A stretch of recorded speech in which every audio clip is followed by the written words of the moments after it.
Alors bonjour à tous. Aujourd'hui je vous montre mon petit marron. J'en ai d'autres.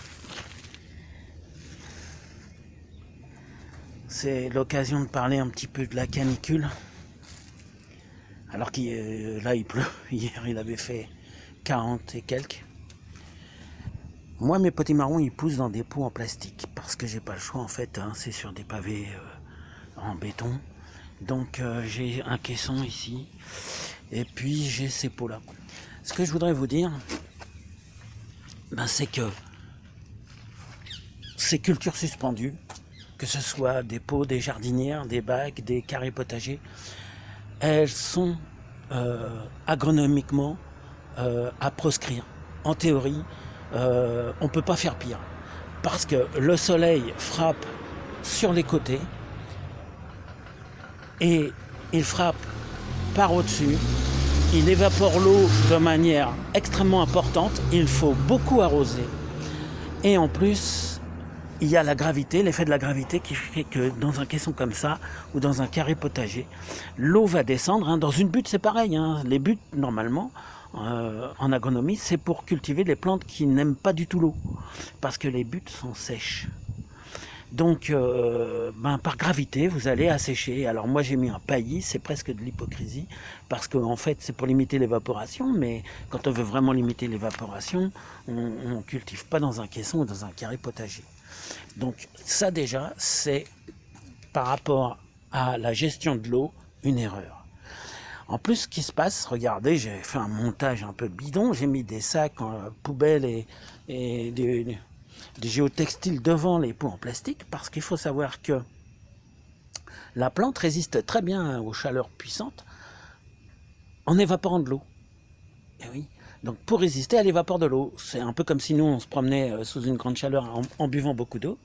Seulement ce qui se passe, c'est que les racines elles peuvent absorber une certaine quantité d'eau, et quand il fait vraiment trop chaud, les feuilles en évaporent plus que la plante ne peut en absorber.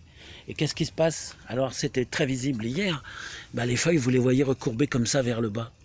Voilà. Quand vous les voyez recourbées comme ça vers le bas, c'est que la plante souffre d'eau. Le problème c'est que mes plantes, moi je sais qu'elles ne manquent pas d'eau puisqu'elles sont en pot et que c'est moi qui les arrose. Le problème c'est que je ne peux pas mettre trop d'eau quand même, parce que quand le soleil vient frapper le pot en plastique, il échauffe l'eau. Et la température de l'eau peut monter à 50 degrés. Vous voyez, celle-ci, là, je l'ai perdue à cause de ça. L'eau monte à 50 degrés, les racines sont pratiquement bouillies, et la plante, vous n'avez aucune chance de la récupérer, en 2 jours, elle est morte. Donc tout ça pour vous dire, dans les caissons, c'est pareil, si vous plantez trop près du bord, ça meurt. Si vous faites un caisson comme ça, pensez à mettre des protections de soubassement en plastique dur avec des picots. Les picots, bien sûr, sont contre le bois. Alors ça aura un double avantage, c'est que ça permettra la circulation de l'air, donc ça séchera le bois et ça évitera qu'il pourrisse trop vite. Mais en plus de ça, ça crée une couche d'air isolante entre le bois et la terre, et donc la terre s'échauffe beaucoup moins, l'évaporation est beaucoup plus faible. Par contre, ce qu'il ne faut surtout pas mettre, ce sont des géotextiles. Tous les fabricants de carrés potagers vendent avec un géotextile. C'est ce qu'il ne faut pas faire, c'est un buvard. Il va assécher votre carré potager en prenant l'eau même par en dessous et en l'amenant sur les bords jusqu'en haut. Alors là, pire que ça, on ne peut pas faire. Donc jamais de géotextile dans un carré potager, dans un bac. Voilà, ça je voulais vous le dire. Donc, pour les tomates, par exemple, quand il y a un stress hydrique, c'est le contraire. Tout à l'heure, je vous ai montré la courbe, la feuille courbée vers le bas pour tout ce qui est cucurbitacé. Pour les tomates, c'est le contraire. On voit des gens qui donnent des leçons sur les tomates et les feuilles de leurs tomates sont recourbées comme ça.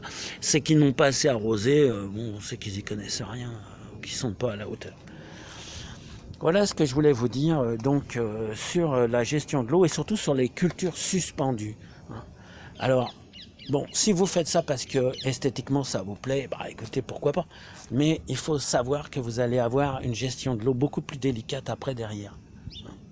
Voilà. Alors, encore une chose à dire sur les cucurbitacées, c'est que les cucurbitacées, elles ont leur milieu à elles. C'est un espèce d'oïdium. Alors, ici j'en ai pas, mais j'en avais un petit peu sur mes concombres. C'est un espèce d'oïdium. Et pour ça, faut couper pour lutter contre ça, toutes les vieilles feuilles là qui sont plus ou moins abîmées, vous les enlevez, vous les jetez, ça fait rentrer la lumière, ça fait rentrer le vent qui va sécher, parce que c'est l'humidité hein, qui est la cause de tout ça. Voilà, allez, à bientôt.